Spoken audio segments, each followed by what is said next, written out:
Good morning class fifth. Subject बच्चों आपका हिंदी, रिमझिम हिंदी फर्स्ट। और इसमें हम जो है चैप्टर नंबर 5 पढ़ रहे थे, जहाँ चाह वहाँ राह। तो ये पाठ हमने पढ़ा था, पाठ 5 जहाँ चाह वहाँ राह। तो ईला की इसमें हमने कहानी पढ़ी थी बच्चों, ठीक है ना।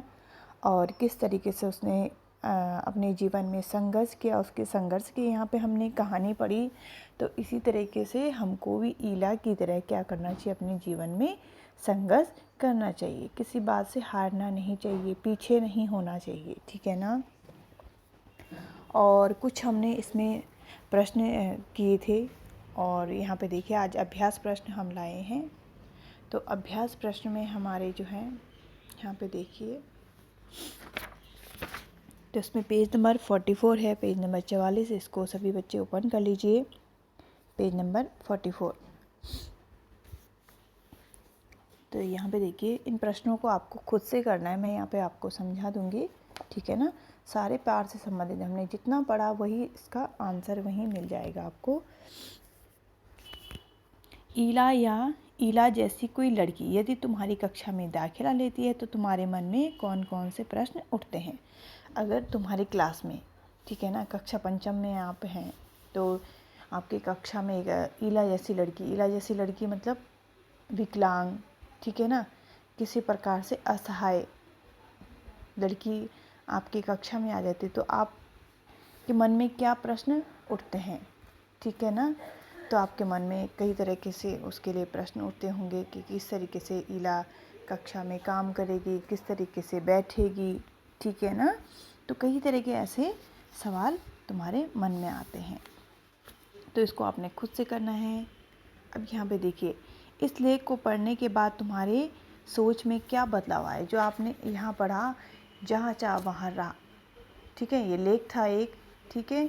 तो इसको पढ़ने के बाद तुम्हारे मन में क्या बदलाव आए, ठीक है ना। तो जैसे आपने क्या सोचा था पहले, जो विकलांग लोग होते हैं वो कुछ नहीं कर पाते, है ना, वो एक जगह पे बैठे रहते हैं और दूसरे की उनको मदद की आवश्यकता होती है। लेकिन नहीं, जब आपने ईला का लेख पढ़ा, ठीक है ना, तो आपको क्या लगा कि विकलांग लोग जो क्या होते हैं, वो भी क्या कर सकते हैं, हमारे जैसा काम कर सकते हैं। उनके संघर्ष को देख के, ईला को संघर्ष को देख के आपको पता चला कि नहीं, जो विकलांग लोग होते हैं, इस तरीके से शारीरिक जिनमें कमी होती है, ठीक है, तो वो भी हमारी तरह काम कर सकते हैं। तो और भी कुछ यहाँ पे आप इसके बारे में लिख सकते हैं। ईला, मैं भी कुछ कर सकती हूँ। यदि ईला तुम्हारे विद्यालय में आई तो उसे किन किन कामों में परेशानी आएगी। अगर ईला तुम्हारे विद्यालय में आ जाती, स्कूल में आ जाती है, ठीक है ना, तो उसको विद्यालय में जो है किन किन कामों में परेशानी होगी। एक तो देखिए, जैसे आपकी स्कूल बस है, तो उसको स्कूल बस में उतरने चढ़ने में परेशानी होगी, ठीक है ना। तो उतरने चढ़ने में हमें पैरों की जो है सहायता तो होती है, लेकिन हाथों की भी सहायता चाहिए होती है, ठीक है ना। अब जैसे उसको कक्षा में बैठने के लिए, ठीक है ना, तो कई बातें हैं जो स्कूल में उसको परेशानी आ सकती है, तो इनको भी आप खुद लिखेंगे। उसे यह परेशानी ना हो सके, इसके लिए अपने विद्यालय में क्या क्या कुछ बदलाव सुझा सकते हो, ठीक है ना। ईला को ऐसे कुछ परेशानी ना हो, तो हम अपने विद्यालय में ईला के लिए क्या कर सकते हैं। अगर आप बड़ी कक्षा के बच्चे हैं, ठीक है ना, तो आप लोग ईला के लिए क्या कर सकते थे, ईला के लिए बैठने की अच्छे से आप व्यवस्था कर सकते हैं।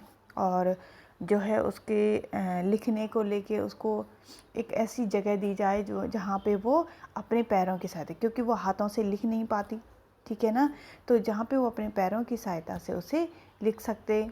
और जो है बैग, उसको बैग ले जाने में, क्योंकि उसके हाथ काम नहीं करते, तो उसको जो है बैग घर ले जाने, स्कूल लाने में बहुत सारी परेशानियाँ होती हैं। तो ऐसी व्यवस्था की जाए कि ईला अपना बैग स्कूल में ही छोड़ दे, स्कूल में ही रखे। अब यहाँ पे देखिए, प्यारी ईला, ईला के बारे में पढ़कर जैसे भाव तुम्हारे मन में उठ रहे हैं, उन्हें ईला को चिट्ठी लिखकर बताओ। चिट्ठी की रूपरेखा नीचे दी गई है, ठीक है ना। तो यहाँ पे हमने इस तरीके से चिट्ठी लिखनी है। तो थोड़ा सा विचार मैंने यहाँ पे रखे हैं और आप इसको आगे भी लिख सकते हैं। तो यहाँ पे देखिए, श्रीनगर में हम रहते हैं और 3 सितंबर को हमने ये पत्र लिखा है 2021 में, ठीक है ना। तो यहाँ पे देखिए, प्रिय ईला, मैंने तुम्हारी कहानी पढ़ी और तुम्हें यकीन नहीं होगा कि कहानी पढ़ते समय ही मेरे रोंगटे खड़े हो गए। मतलब उसकी कहानी देख के हमारे रोंगटे खड़े हो जाते हैं। मतलब किस तरीके से हम तो सोच भी नहीं सकते, कभी अपना हाथ बांध के पीछे अपने पैरों से काम करें, कितना कठिन होता है, ठीक है ना। और आँखों से आंसू झलक गए, आँखों से जो है उसकी आंसू झलक गए। आज तक मैं समझती थी कि किसी इंसान को ज़िंदगी में कुछ हासिल करने के लिए सबसे पहले शारीरिक प्रबलता की आवश्यकता या ज़रूरत होती है, ठीक है ना। अगर हमें जीवन में कुछ हासिल करना है तो हमें क्या होना चाहिए, शारीरिक जो दक्षता होती है हमारी, मतलब बॉडी फिट हमको होना चाहिए। लेकिन ऐसा नहीं है, ठीक है ना। उसने अपने दृढ़ संकल्प लक्ष्य को बना के रखा और आपने देखा कि किस